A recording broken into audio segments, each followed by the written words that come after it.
D'après les prévisions scientifiques, le changement climatique va provoquer une hausse continue du niveau moyen de la mer tout au long du XXIe siècle. Les collectivités doivent donc anticiper l'évolution du niveau marin en adaptant l'aménagement de leurs bandes côtières. Par le passé, les risques côtiers étaient principalement gérés par des techniques d'opposition aux dynamiques naturelles du littoral. Pour se défendre contre la mer, on a alors construit de nombreux ouvrages le long du littoral, comme des digues ou des murs, et aussi mis en place de nombreux enrochements en haut des plages. Dans les années 70-80, on pensait que ces solutions étaient pérennes car la hausse du niveau marin n'était pas prise en compte. Mais depuis quelques années, on constate que nombre de ces ouvrages perturbent le transit sédimentaire le long du littoral et accentuent aussi parfois l'érosion côtière. Aujourd'hui, la gestion du trait de côte doit se réfléchir à l'échelle des cellules hydrosédimentaires. Celles-ci représentent une portion du littoral ayant un fonctionnement sédimentaire relativement autonome par rapport aux autres portions du littoral. Cet espace est délimité par des éléments naturels, comme les câbles rocheux ou l'embouchure des fleuves, et aussi par des éléments artificiels, comme des jetées portuaires. Le littoral est ainsi composé d'une multitude de cellules hydrosédimentaires. Le contour de ces cellules est totalement indépendant des limites administratives des communes ou des intercommunalités, ce qui ne facilite pas leur prise en compte dans les projets d'aménagement du littoral. Au sein de la cellule hydrosédimentaire, les sédiments, galets ou grains de sable vont être déplacés par les vagues dans un sens latéral à la côte.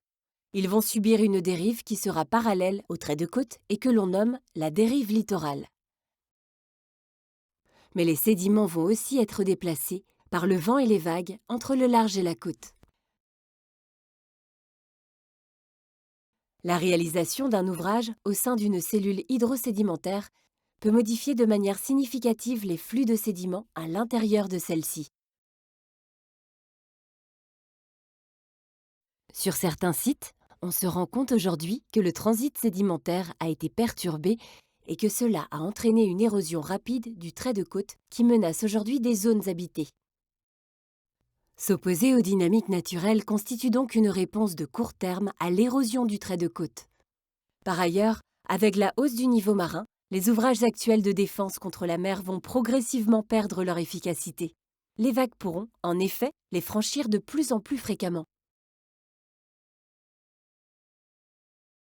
En France, dans le cadre de la stratégie nationale de gestion intégrée du trait de côte, on privilégie désormais l'emploi de techniques qui s'appuient sur les dynamiques naturelles présentes au sein de la cellule hydrosédimentaire.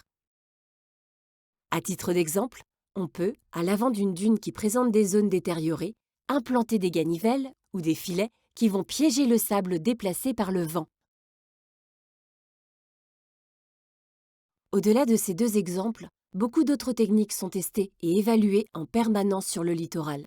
Cependant, aucune technique n'est parfaite et leurs effets doivent toujours être observés et évalués régulièrement sur le long terme.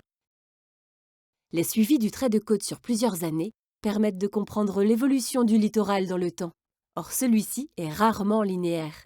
Si, avec la montée du niveau marin, les côtes présentent globalement une tendance à l'érosion, celle-ci peut passer par des phases d'évolution lente, puis des phases d'évolution plus rapides.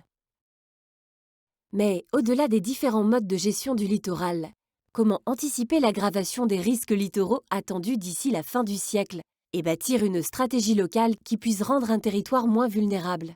Découvrez les réponses à cette question dans notre prochain épisode.